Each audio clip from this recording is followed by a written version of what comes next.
아직도 급식실에서 일해요. 최유진의 목소리가 통나무 로비 전체에 울렸다. 하얀 샤넬 재킷, 루이비통 핸드백, 그리고 그 눈빛. 위에서 아래로, 아래서 위로, 다시 위에서 아래로.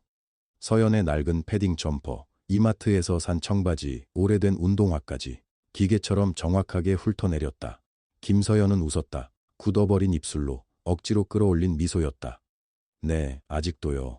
벌써 15년이 됐네요. 짧게 대답했다. 그게 전부였다. 유진이 눈썹을 올렸다. 15년이나. 와, 대단하다. 근데 왜? 왜라는 단어가 묘하게 비틀려 있었다. 왜 아직도 그러고 사냐는 뜻이었다. 박상구가 끼어들었다. 성형외과를 운영한다는 그 박상우. 유진아, 그냥 둬. 서연이는 원래 그런 애잖아. 기억 안 나? 정효생 도시락 다 나눠주던. 웃음이 터졌다. 여기저기서. 작게, 크게, 조각조각. 서연은 그 웃음들 사이에 서 있었다. 창밖엔 눈이 내리고 있었다. 설악산 밤하늘에서 조용히, 말없이. 저 눈처럼 있자. 조용히, 말없이. 저녁 식사는 길었다. 와인이 돌았고, 자랑이 돌았고, 오래된 이야기들이 돌았다. 서연의 이름은 가끔 꺼내졌다. 대부분 웃음을 위해서였다. 서연아, 기억나? 네가 반장한테 혼나던 거. 자기 목도 안 챙기고 남 것부터 퍼줬다고. 이종호가 말했다. 지금은 대형 로펌 변호사라는. 서연은 그가 고등학교 때 누구한테나 친절했다는 걸 기억하고 있었다. 지금의 그는 그때랑 많이 달랐다. 서연이 그때도 그랬지. 항상 남 챙기느라 자기 몫은 맨 마지막에. 지금도 급식실이면 진짜 천직이네. 하하. 서연은 웃으며 고개를 끄덕였다. 부정하지 않았다. 해명하지도 않았다. 그냥 웃었다. 그게 전부였다. 밤 11시가 넘자 동창들은 하나둘 방으로 들어갔다. 술에 취한 목소리들이 복도를 따라 흩어졌다. 서연은 마지막까지 남아서 빈 잔들을 모았다. 산장 직원이 당황해서 말렸다. 손님, 두세요. 제가 할게요. 괜찮아요. 손이 심심해서요. 직원이 멈칫하더니 조용히 물러났다.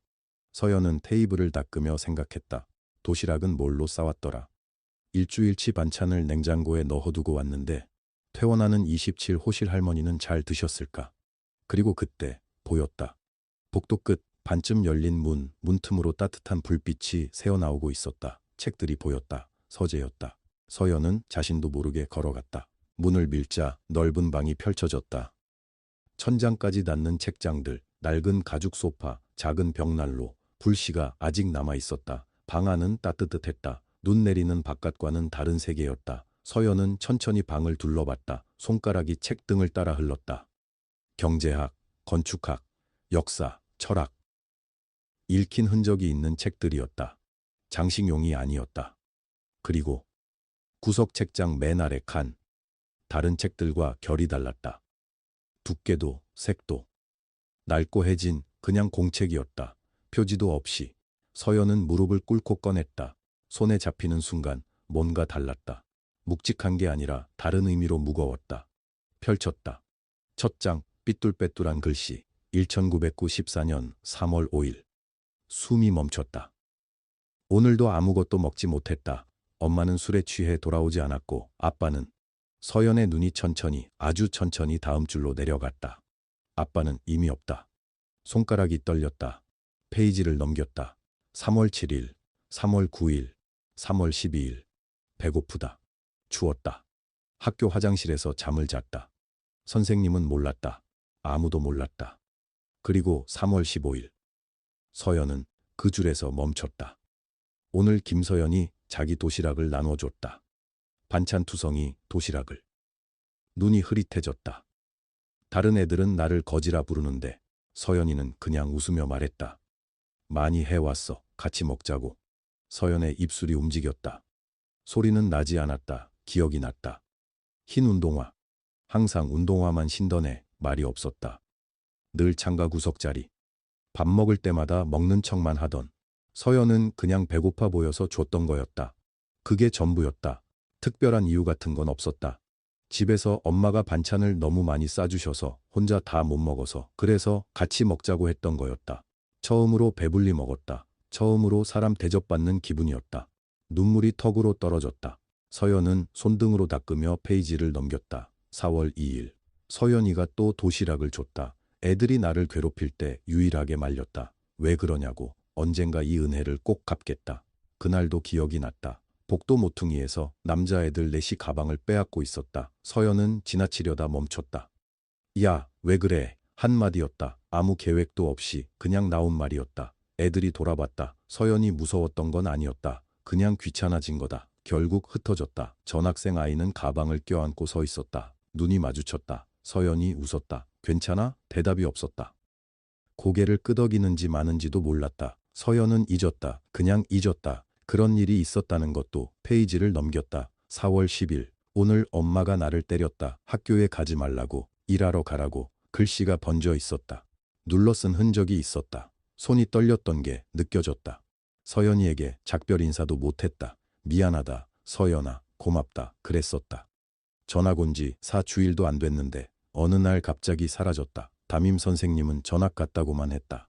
어디로 갔는지는 말 안 해줬다. 서연도 그냥 넘어갔다. 그때는 그게 당연했다. 그 아이. 서연은 이름도 기억 못했다. 마지막 페이지를 폈다. 글씨가 달랐다. 삐뚤빼뚤함이 사라지고 단단하고 또렷한 글씨였다. 어른이 된 다음에 쓴 것 같았다. 잉크도 달랐다. 시간이 많이 지난 뒤에 다시 펼쳐 마지막을 채운 것 같았다. 김서연, 당신은 내가 만난 유일한 빛이었습니다. 언젠가 성공하면 반드시 찾아가겠습니다. 서연은 일기장을 가슴에 안았다. 눈물이 멈추지 않았다. 벽난로 불씨가 조용히 타오르고 있었다. 밖엔 눈이 쌓이고 있을 것이었다. 산은 조용했다. 동창들은 다들 잠들었을 것이었다. 그 아이가 여기였다. 이 산장의 주인이. 서연이 일기장을 천천히 덮는 순간이었다. 등 뒤에서 소리가 들렸다. 그걸. 낮고 조용한 목소리였다. 평소에 그 서늘하고 단단한 목소리가 아니었다. 어떻게 찾으셨습니까? 돌아봤다. 박민준이 서 있었다. 서재 문 앞. 양복 재킷을 벗은 채였다. 넥타이는 조금 풀려 있었다. 낮 동안의 그 날카롭고 차가운 표정이 아니었다. 떨고 있었다. 아주 조금, 하지만 분명하게. 서연은 일기장을 아는 채로 그를 바라봤다. 입을 열려다가 닫았다. 목에 뭔가 걸려 있었다. 겨우, 아주 겨우 꺼냈다. 민준이, 너였어요? 민준은 서재문에 기대어 서 있었다. 아무 말도 하지 않았다. 아무것도 설명하지 않았다. 서연은 일기장을 가슴에 안은 채였다. 벽난로 불씨가 작게 튀었다. 타닥, 타닥. 그 소리만 울렸다. 민준이 먼저 움직였다. 천천히 걸어왔다. 맞은편 의자에 앉았다. 서연의 눈을 보지 않았다. 기억하십니까? 낮고 무거운 목소리였다. 낮 동안 들었던 그 서늘하고 단단한 목소리가 아니었다. 조금 더 조심스럽고 조금 더 떨렸다. 1994년. 전학생 박민준. 서연은 숨을 삼켰다. 목이 막혔다. 그 이름. 그 이름을 얼마나 오래, 얼마나 많이 기억해 왔는지. 기억하죠. 겨우 꺼낸 말이었다. 이름도 얼굴도 다 기억해요. 잊은 적 없어요. 민준의 손이 무릎 위에서 천천히 쥐어졌다. 갑자기 없어지셨잖아요. 그때 얼마나 걱정했는지 몰라요. 연락도 없이 어디 갔는지도 괜찮은지도. 서연은 손등으로 눈물을 닦았다. 한 번은 담임 선생님한테 물어봤어요. 전학 갔다고만 하시더라고요. 그 뒤로도 오래 생각했어요. 그 아이 밥은 먹고 다닐까? 어딘가에서 잘 살고 있겠지. 그렇게. 민주는 잠시 말이 없었다. 사라진 게 아닙니다. 천천히, 단단하게. 쫓겨났습니다. 서연이 눈을 들었다.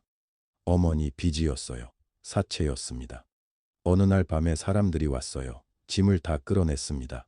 다음 날 학교에 갈 수가 없었어요. 교복도 없어졌고 신발도 없어졌고. 민주는 창밖을 봤다. 눈이 쌓이고 있을 밤. 나무들이 조용히 서 있을 어둠. 그 후 5년간 어머니 따라 떠돌았습니다. 공사 현장 근처 쪽방, 시장 뒷골목, 이름도 없는 동네들. 민준 씨. 15살부터 일했습니다. 공사판, 식당, 편의점, 주유소, 닥치는 대로요. 낮엔 일하고 밤엔 검정고시 책 봤어요. 20살에 야간 대학 들어갔습니다. 졸업하는데 6년 걸렸어요. 낮엔 회사를 다녀야 했으니까. 서연은 아무 말도 못했다. 그저 그를 바라봤다. 제일 아래서 시작했습니다. 말단 직원. 청소도 하고 짐도 나르고 야근도 했어요. 15년 걸렸습니다. M그룹 인수하는데. 그 말이 가볍게 나왔다. 자랑이 아니었다. 그냥 사실이었다. 그래서 더 무게가 있었다. 서연은 눈물이 또 흘렀다. 이 동창회 제가 기획했습니다. 민준이 돌아봤다. 서연을 똑바로 봤다. 당신에게 감사를 전하고 싶었어요. 거의 20년 가까이 찾았습니다. 김서연이라는 이름이 너무 많아서 쉽지 않았어요. 겨우 작년에 찾았습니다. 병원 급식실에서 일하신다고. 서연은 눈을 크게 떴다. 그래서 동창회를 만들었어요. 장소도 제가 정했습니다. 여기 이 산장에서 이 사람들 앞에서 제대로 감사 인사를 하고 싶었습니다. 그런데 민준의 목소리가 조금 흔들렸다. 당신이 와서 그 사람들한테 그 말을 들으면서도 주먹이 떨렸다. 고개 숙이고 있더라고요. 미안하다고. 저 거기 있었습니다. 다 봤어요. 당신이 그 말들을 듣는 걸. 서연은 시선을 내렸다. 저야 뭐 익숙하면 안 됩니다. 민준의 목소리가 단호해졌다. 그 사람들이 틀렸어요. 당신이 아니라. 잠시 침묵이 흘렀다. 그래서 계획을 바꿨습니다. 감사 인사보다 먼저 저 사람들한테 보여주고 싶었어요. 진짜 품격이 무엇인지, 진짜 사람다움이 무엇인지. 서연은 고개를 들었다. 저한테요? 30년이 지났는데도 당신은 그대로였습니다. 남을 먼저 생각하고, 불편한 내색 없이, 작은 것도 정성껏 하고. 민준은 잠시 멈췄다. 그게 제가 살아남을 수 있었던 이유였습니다. 서연은 입술을 깨물었다. 민준 씨, 저는 그저 압니다. 민준이 조용히 말했다. 그저 한 것. 당신은 그렇게 생각하겠지요. 하지만 그는 다시 창밖을 봤다.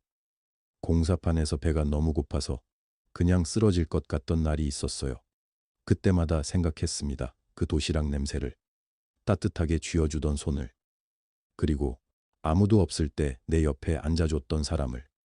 목소리가 거의 들릴 듯 말 듯해졌다. 그게 전부였는데, 그게 저한테는 전부였습니다. 서연의 눈에서 눈물이 흘렀다. 이 사람이 그 시간을 어떻게 버텼는지, 그 기나긴 세월을 어떻게 하루하루 넘겼는지. 혼자서. 서연이 겨우 입을 열었다. 잘 살아줘서 고마워요. 민준이 눈을 들었다. 그때 그 아이가 이렇게 됐다는 게. 저 진짜로 기뻐요. 그거면 충분해요. 민준은 아무 말도 하지 않았다. 그 말을 바라봤다. 처음 듣는 말인 것처럼, 어떻게 받아야 하는지 모르는 것처럼. 그때였다. 밖에서 소리가 들렸다. 오, 살려줘요. 날카로운 비명이었다. 여자 목소리였다. 두 사람이 동시에 일어섰다. 복도로 나가자 이혜진이었다. 얼굴이 새하얗게 질려 있었다. 비에 완전히 젖어 있었다. 신발에 흙이 잔뜩 묻어 있었다. 남편이 계곡 쪽으로 산책 나갔다가 길이 너무 미끄러워서. 말이 제대로 나오지 않았다. 어디요? 민준의 목소리가 날카로워졌다. 산장에서 동쪽으로 200m쯤요. 계곡 위바위 쪽이에요. 발목이 돌아간 것 같은데 못 움직이고. 비가 너무 심해서 저 혼자는. 이혜진은 울기 시작했다. 민준이 돌아섰다. 구조대 불러. 직원이 이미 전화기를 들고 있었다. 회장님, 폭우 때문에 최소 2시간이라고 합니다. 2시간이요? 이혜진이 주저앉을 뻔했다. 거기 바위 아래 경사가 심해요. 더 미끄러지면. 계곡이. 민준이 장갑을 집어들었다. 내가 간다. 안 됩니다. 서연이었다. 민준이 돌아봤다. 서연이 그의 팔을 잡았다. 손이 단단했다. 제가 갑니다. 김서연 씨, 저 병원에서 응급처치 교육 20년 받았어요. 실제로 현장 나간 것도 여러 번이고요. 발목 골절, 출혈, 저천증 다 봤어요. 서연은 이미 재킷을 입고 있었다. 밤산에서 구조는 체력보다 판단이에요. 당황하지 않아야 해요. 저 당황 안 해요. 민준의 눈이 좁아졌다. 혼자는 안 됩니다. 직원 한 분 같이 가면 되죠. 서연은 직원을 봤다. 직원이 고개를 끄덕였다. 민준은 서연을 봤다. 서연은 그를 봤다. 민준 씨, 서연이 조용히 말했다. 30년 전에 그 아이가 이렇게 훌륭해졌는데. 그녀는 살짝 웃었다. 이제 제가 갚을 차례 아닐까요? 민준은 아무 말도 하지 못했다. 서연은 돌아섰다. 빗속으로 뛰어나갔다. 민준은 그 자리에 서 있었다. 서연이 사라진 어둠을 바라봤다. 손이 천천히 내려왔다. 가슴이 이상하게 조여들었다. 비는 더 세게 쏟아지고 있었다. 서연은 손전등을 켜고 달렸다. 흙이 젖어 발이 자꾸 미끄러졌다. 나뭇가지가 얼굴을 쳤다. 숨이 찼다. 직원이 뒤를 따르며 외쳤다. 이 앞에서 경사가 급해집니다. 조심하세요. 알아요. 서연은 걸음을 늦추지 않았다. 손전등 불빛 앞으로 바위가 보이기 시작했다. 그리고 그 아래 남자가 쓰러져 있었다. 이혜진의 남편이었다. 얼굴이 창백했다. 여기에요. 들려요? 서연은 무릎을 꿇고 그 옆에 앉았다. 여보세요. 들려요? 남자의 눈꺼풀이 가늘게 떨렸다. 반응이 있었다. 서연은 손전등으로 남자를 빠르게 훑었다. 오른쪽 다리가 이상한 방향으로 꺾여 있었다. 손목이 긁혀 피가 났다. 입술이 파랬다. 천이 위험한 수준이었다. 오른쪽 다리죠? 많이 아프면 끄덕여봐요. 남자가 고개를 끄덕였다. 알겠어요. 제가 고정할 거예요. 아프더라도 참아야 해요. 서연은 손을 뻗었다. 바닥에 나뭇가지 2개를 집었다. 손수건을 꺼내 나뭇가지와 다리를 함께 묶었다. 20년 동안 병원에서 익힌 손이었다. 빠르고 흔들리지 않았다. 우우, 거의 다 됐어요. 잘하고 있어요. 골절 부위가 고정됐다. 서연은 남자의 손을 한번 꽉 잡았다. 다음은 천이었다. 서연은 자신의 재킷을 벗었다. 순식간에 빗물이 옷 안으로 파고들었다. 차가웠다. 이를 악물었다. 재킷을 남자의 몸 위로 덮었다. 안 돼요. 어르신이 더 위험해지세요. 직원이 말했다. 저 괜찮아요. 핫팩 있어요? 2개 있습니다. 줘요. 빨리요. 서연은 핫팩을 남자의 겨드랑이 안쪽에 밀어 넣었다. 그리고 직원의 무정의를 가리켰다. 구조대 위치 좌표 지금 찍어서 보내요. 빨리요. 네. 직원이 무정의를 집었다. 서연은 남자 얼굴을 봤다. 눈이 또 감기고 있었다. 자면 안 돼요. 눈 떠요. 힘들어요. 알아요. 그래도 안 돼요. 나랑 얘기해요. 부인 이름이 이혜진이죠? 혜진이. 네. 혜진이 씨가 산장에서 기다리고 있어요. 많이 걱정해요. 남자의 눈이 조금 더 열렸다. 혜진이가. 빨리 올라가야죠. 서연은 고개를 들었다. 올라가는 비탈이 보였다. 젖은 흙, 드러난 돌, 미끄러운 나무 뿌리들, 가팔랐다. 남자는 80kg은 넘어 보였다. 서연은 잠깐 계산했다. 그리고 멈췄다. 계산은 그만했다. 일어나봐요. 제 등 잡아요. 제가 업겠습니다. 직원이 나섰다. 당신은 무정이 들고 불 비춰요. 연락 계속 유지해야 해요. 하지만 괜찮아요. 저 밥 많이 먹었어요. 서연은 남자의 팔을 끌어당겨 어깨 위로 걸쳤다. 남자가 신음했다. 서연은 무릎을 펴고 천천히 일어섰다. 무게가 허리를 눌렀다. 숨이 턱 막혔다. 그래도 섰다. 가요. 한 발. 그 다음 한 발.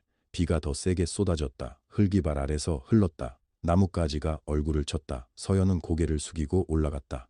남자는 신음을 참으며 버텼다. 잘하고 있어요. 조금만요. 중간쯤 왔을 때였다. 서연의 발이 미끄러졌다. 아, 2사람이 동시에 쏟아졌다. 직원이 손을 뻗었지만 닿지 않았다.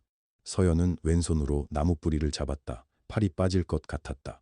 남자가 아래로 더 미끄러지려는 순간 서연은 몸을 돌렸다. 남자 위로 덮었다. 등이 바위에 부딪혔다. 머리 뒤쪽이 돌에 닿았다. 눈앞이 하얗게 번쩍였다. 숨이 멎었다. 통증이 등 전체로 퍼졌다. 서연은 눈을 감지 않았다. 괜찮아요. 목소리가 떨렸다. 곧 구조대가. 남자가 올려다봤다. 왜 이렇게까지?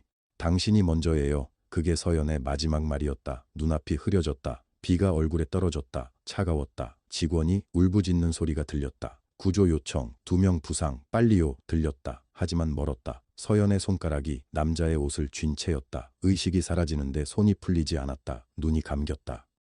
민준이 구조대와 함께 비탈 입구에 도착한 건 바로 그때였다. 무전 소리를 들었다. 2명 부상, 심장이 멈추는 것 같았다. 서연 씨, 그는 달렸다. 비탈을 내려갔다. 손전등 불빛이 아래로 향했다. 그리고 보였다. 서연이 남자를 감싼 채 쓰러져 있었다. 움직이지 않았다. 서연 씨, 민준은 미끄러지면서 내려갔다. 무릎이 돌에 긁혔다. 신경 쓰지 않았다. 서연의 어깨를 잡았다. 서연 씨, 눈 떠요. 눈 떠요. 서연은 대답하지 않았다. 민준의 얼굴이 하얗게 변했다. 그는 서연의 이마를 짚었다. 차가웠다. 숨은 쉬고 있었다. 가슴이 미세하게 오르내렸다. 살아있다. 헬기 지금 당장 불러요. 그의 목소리가 갈라졌다. 30년 만에 우는 목소리였다. 민준은 서연의 손을 내려다봤다. 의식을 잃은 상태에서도 남자의 옷을 쥐고 있었다. 놓지 않았다. 이 손이 20년 전에도 밥을 담았다. 20년 전에도 이렇게 꽉 잡았었다. 눈물이 뺨 위로 떨어졌다. 빗물인지 눈물인지 몰랐다. 왜 말이 나오지 않았다. 구조대원들이 서연과 남자를 분리했다. 들것이 내려왔다. 서연이 실렸다. 민주는 한 발짝도 떨어지지 않았다. 헬기 소리가 산 위에서 들려왔다. 산장 로비였다. 동창들이 모여 있었다. 아무도 말하지 않았다. 아무도 눈을 마주치지 않았다.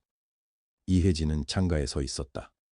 남편이 들것에 실려 들어오는 것을 봤다. 의식이 있었다. 다행이었다. 그러나 이혜진의 표정은 안도가 아니었다. 서연은 헬기에 실렸다. 헬기가 떠났다.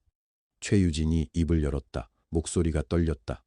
우리가 뭘 한 거야? 아무도 대답하지 않았다.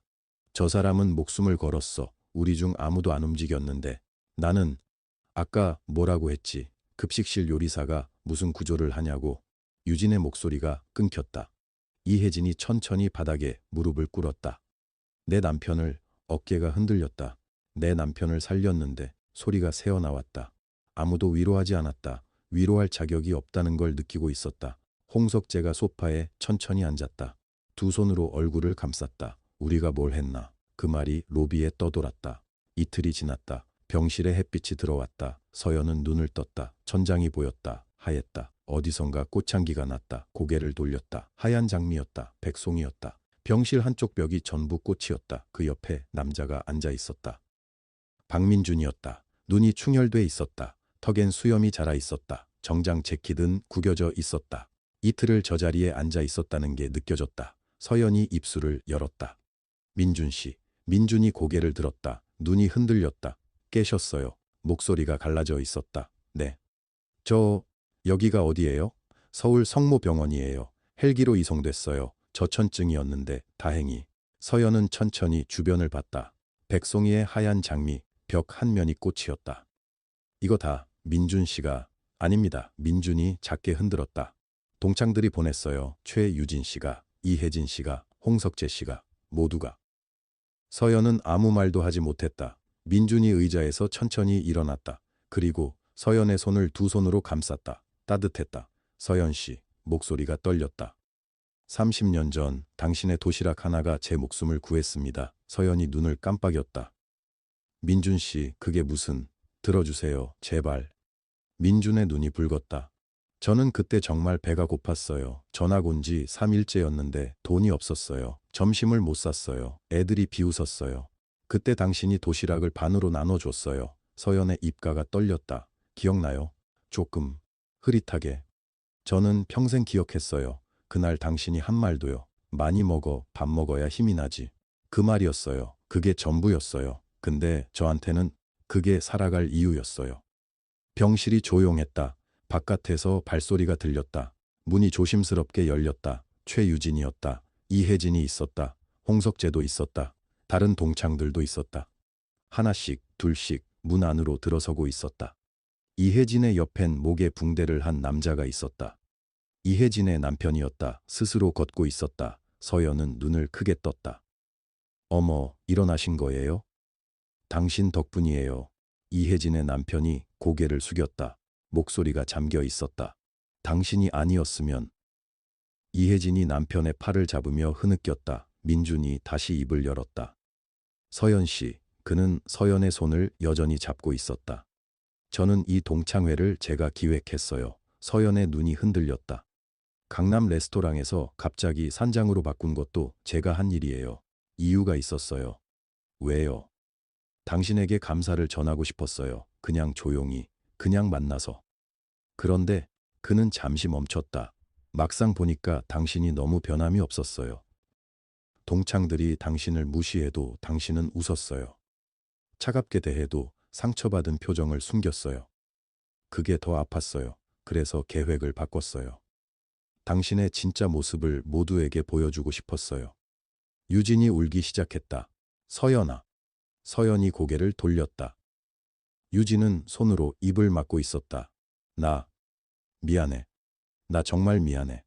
급식실 요리사가 무슨 구조를 하냐고 했잖아. 목소리가 끊겼다. 내가 그런 말을 했는데 당신은 내 앞에서 산에 올라갔어. 낯선 사람 살리러. 유진이 무릎을 꿇었다. 병실 바닥에. 미안해. 우리가 정말 부끄럽다. 이혜진도 무릎을 꿇었다. 흐느끼면서. 어떻게 갚아야 할지. 홍석재가 고개를 숙였다. 민준이 서연의 손을 잡은 채 천천히 무릎을 꿇었다. 서연은 눈을 크게 떴다. 아니에요. 일어나세요. 서연 씨. 민준의 목소리가 단호했다. 이게 진짜 품격입니다. 이게 진짜 부유함입니다. 통장 장호가 아니에요. 당신이 30년 동안 살아온 방식이에요. 민준 씨, 전 그냥 해야 할 일을 했을 뿐이에요. 그 말이요. 민준이 떨리는 눈으로 서연을 봤다. 30년 전에도 그 말을 했어요. 많이 먹어. 그냥 해야 할 일을 했다면서요. 근데 저는 그때부터 지금까지 그걸 잊은 적이 한 번도 없어요. 병실에 침묵이 흘렀다. 서연이 천천히 몸을 일으키려 했다. 민준이 부축했다. 일어나세요 여러분. 제발. 유진이 일어섰다. 이혜진이 일어섰다. 하나씩 천천히. 민준도 일어섰다. 그리고 침대 옆 가방에서 서류 봉투 하나를 꺼냈다. 서연 씨가 일하시는 중앙병원. 서연이 봉투를 봤다. 제가 이사회와 합의했어요. 급식시설 전체를 현대화합니다. 최신 장비, 넓은 공간, 환경 개선 전부요. 민준 씨. 그리고 민준이 두 번째 서류를 꺼냈다. 김서연 장학재단을 설립합니다. 서연의 입술이 떨렸다. 가난하지만 마음이 따뜻한 학생들을 위해서요. 당신처럼, 30년 전 당신처럼. 전 그럴 자격이 있습니다. 민준의 목소리가 흔들리지 않았다.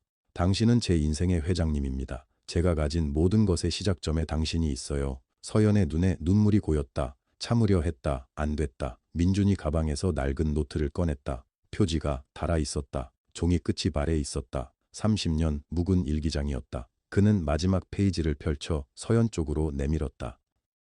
삐뚤빼뚤한 어린 글씨였다. 서연은 천천히 읽었다. 김서연, 나는 당신 같은 사람이 되겠습니다. 눈물이 볼을 타고 흘렀다.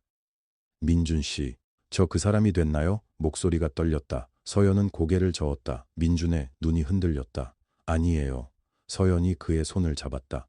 당신은 이미 그 아이보다 훨씬 더 훌륭해요. 진심이에요. 민준이 입술을 꽉 물었다. 이제 그 따뜻함을 세상과 나눠요. 더 많이, 더 넓게. 민준의 눈에서 눈물이 흘렀다. 차가운 눈이었다. 30년 동안 단 한 번도 눈물을 보인 적 없던 눈이었다. 그 눈에서 따뜻한 눈물이 흘렀다. 창밖으로 봄 햇살이 비쳤다. 유진이 조용히 울었다. 이혜진도 울었다. 이혜진의 남편이 아내의 어깨를 안았다. 홍석재가 고개를 숙인 채 눈을 닦았다. 서연은 그들을 천천히 바라봤다. 그리고 미소를 지었다. 조용히. 따뜻하게. 변함없이. 6달이 지났다. 중앙병원 새 급식실 개관식이었다. 넓었다. 밝았다. 최신 장비들이 줄지어 있었다. 환기가 잘 됐다. 환한 조명이 켜져 있었다. 서연은 입구에 서 있었다. 가슴에 명패가 달려 있었다. 급식실장 김서연. 작은 글씨였다. 그러나 서연은 그 명패를 오래 내려다봤다.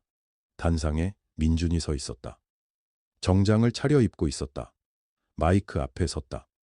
객석엔 병원 관계자들, 동창들, 장학재단 관련 인사들이 앉아 있었다. 민준이 입을 열었다. 진짜 분은 통장 잔고가 아닙니다. 목소리가 잔잔하게 퍼졌다. 베푼 따뜻함입니다. 그걸 30년 전 한 끼 도시락이 가르쳐 줬습니다. 객석이 조용했다. 저는 그 가르침을 평생 잊은 적이 없습니다. 그 덕분에 오늘 이 자리에 섰습니다. 그 덕분에 이 재단이 생겼습니다. 그 덕분에 이 급식실이 생겼습니다. 유진이 앞줄에 앉아 박수를 쳤다. 눈물을 닦으면서 박수를 쳤다. 이혜진이 남편의 손을 꼭 잡고 박수를 쳤다. 홍석재가 박수를 쳤다. 동창들이 하나씩 일어섰다. 기립박수였다. 서연은 급식실 입구에 서 있었다. 손이 떨렸다. 박수 소리가 귓가에 울렸다. 그녀는 고개를 살짝 숙였다. 그냥 밥을 나눴을 뿐이었다. 그냥 사람을 사람답게 대했을 뿐이었다. 그게 전부였다. 그런데 그게 30년을 건너왔다. 민준이 단상에서 내려와 서연에게 걸어왔다. 두 사람이 마주 섰다. 민준이 조용히 말했다. 고맙습니다. 서연이 미소 지었다. 같이 나눠요. 앞으로도. 창문 너머 봄 햇살이 급식실 안으로 쏟아져 들어왔다. 따뜻했다. 30년 전 그 겨울날 도시락처럼 따뜻했다.